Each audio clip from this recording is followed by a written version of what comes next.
After more than 15 years of field research, the Explain group decided to step up into the alien phenomenon. Since INEC's three-level classification of close encounters, the extent of the incidents and case studies grew to a degree of complexity which called for a new perspective in the interaction between humans and the visitors, shifting the prime focus of the investigation from the flying crafts to the extraterrestrial or interterrestrial biological entities, EBE, IBE. Close Encounters X, or CEX, is the TXP's 5-level classification of alien interference. CEX-1, or Sighting of Flying Objects at Great Distance. CEX-2, or Sighting of Flying Objects at Medium or Close Range, which results in the modification of the environment. CEX-3, or Sighting of EBE, IBE on the ground, with or without a craft. CEX-4, or Human EBE, IBE interaction at all levels, from abductions to conflicts to cooperation. CEX-5, or Human EBE, IBE product, from hybrids to clones to engineered living creatures, ELC.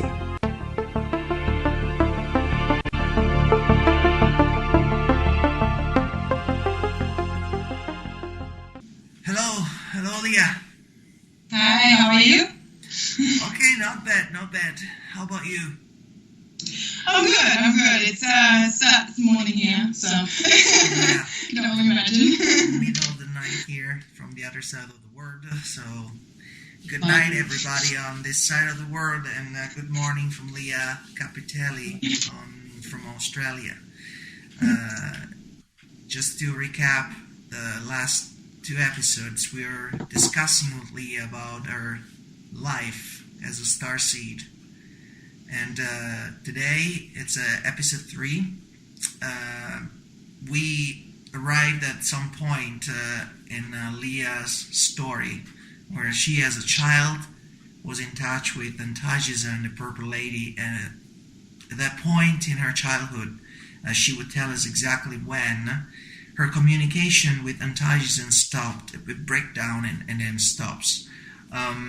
Lea, do you remember what happened exactly when this communication broke down, and then one day you were talking to her, you were so close to her, and the next day you felt completely alone, empty? She was just zipped up. Yes. So it was more of I'll give you a bit of history before I can answer that question fully. When I was having regular communication and contact with Antajisan, I was telling everyone around me about what was going on, but of course everyone summed it up to just being my imaginary friend. And I remember once telling my grandparents about what the Purple Lady was, and I was seeing her, and all those little details about her, like how we were spending time together. And I remember my grandparents turning around and telling me, "That's just an imaginary friend, they're not real, grow up." And that kind of shook me. And I remember being defensive, and I was like, "No, you're wrong, she's real." But the seed of doubt has already been planted, so it was already kind of, maybe if I can't touch her, if I can't smell her, if I can't see her or hear her with this body, then it must not be real. But anyway, I was denying it, and at first, but then eventually that doubt grew to a point where I was distancing myself from when I was having those actual visitations from Antajisan and everyone else. So I no longer wanted to kind of communicate with them. I did not participate with anything with them.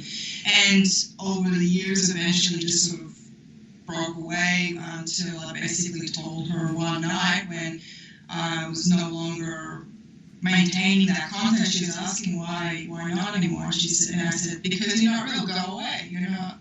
And she did. She did for a few years. So, and after that, I managed to function more or less as a child. I mean, I was still making friends at school. I was still kind of, being able to cope with classrooms, but I just never felt there was just something not there that I once had, and I couldn't put my finger on it, but it was just like, this is, even though I had all these people around me, I could make friends easily, it was just not enough, it wasn't good enough, sorry, it sounds bad, but it was just not, on that, Leah, I want you to elaborate a little bit more, because that goes to the second questions that I wanted to ask you, and it's exactly like what you just said. You grew up as a normal, quote-unquote, child, but possessing a knowledge that didn't belong to a normal child. Like, you had a greater knowledge than your peers, than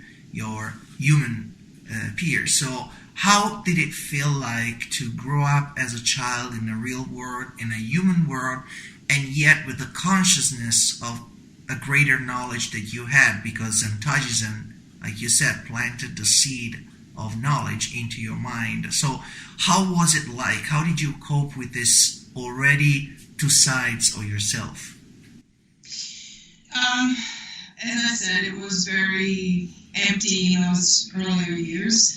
I wanted to, it's hard to explain, because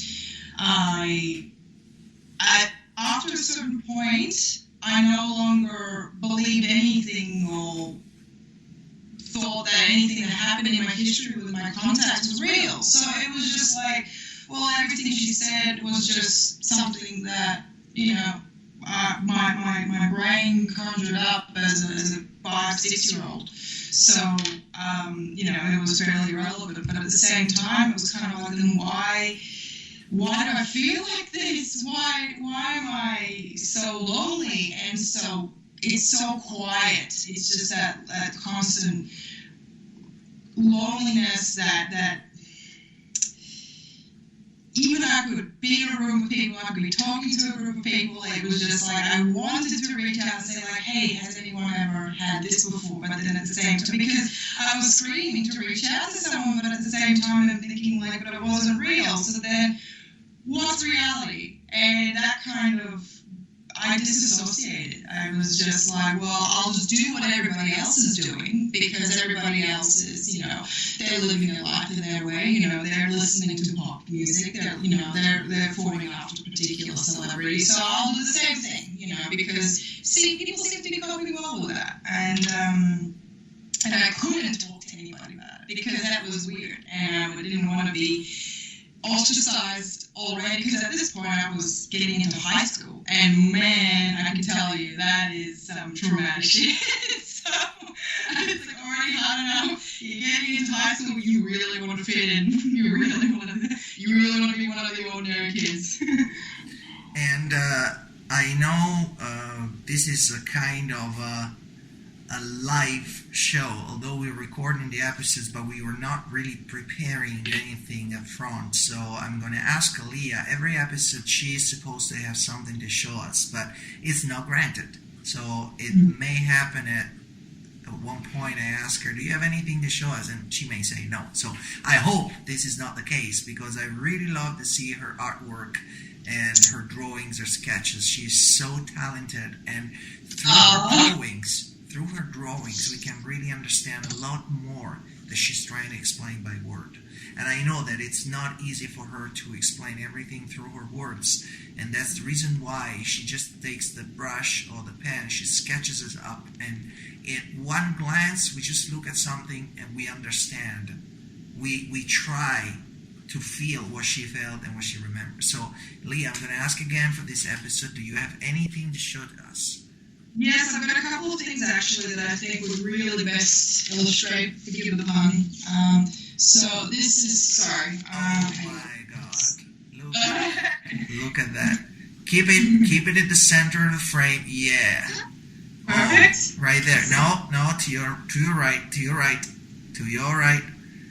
Right. To your right, and stop right there. No. Perfect. Yeah. All right. So I'll go into a little bit of detail about what this one is about. So this one was one of the more lonely years that I was describing as a child. Some of the more lonely years of my life. So this is around 8-9 years old for me right here. So I'm about 8-9 years old, and this is Antajisan up here, how I was perceiving her. And there's that sort of, if you can tell, if you look a bit closer, there's a bit of a rift, that kind of like level of not so much distrust, but that growing distance that was happening between us. Look at the expression of Antajisan that you just drew. I mean, I'm sure that you didn't do anything by accident, like her fingers on her cheek and the eyes looking at you, and the mouth bent slightly downward. What do you think she was feeling? Why that face? Disappointment. I can tell you that right now. It was just disappointment, and I didn't really care. I was a bit ashamed and embarrassed, but at the same time, like, well, she's not real, so it doesn't matter how she feels. So but at the same time, show us your face as a child. So lift that up, lift the drawing up, and a little bit to the left. Yeah. Right there. Yeah. There. Okay. Oh yeah. So you also look a little shady. Yeah. Oh. Exactly. Lots of shade. Wow. Okay. Yeah, that was my life in those early years, and I can tell you, they weren't great. Okay, stop right there. Don't show us too much. I mean, this is enough to digest for this episode. I mean, you guys, you're watching this episode, just remember that drawing. So, by the way, Lea has a website, and you can find all her artwork, and you can just watch it again. But man, if that drawing did feel something, I'm shaking right now, because now you really explain Antajisan's face and your face. Both of them almost look like the same, how to say, not negative, but like the same disappointment, all for different reasons. So that's amazing. Now, let me ask you this before we close down this episode. During those years, you were lonely, you felt empty, but there were like episodes in your life with your peers or parents or relatives, or when you were playing, that you really wished the Purple Lady was still with you. Like, did something happen, anything that at that point you said, oh, Antajisan, where the heck are you? Like, I need you.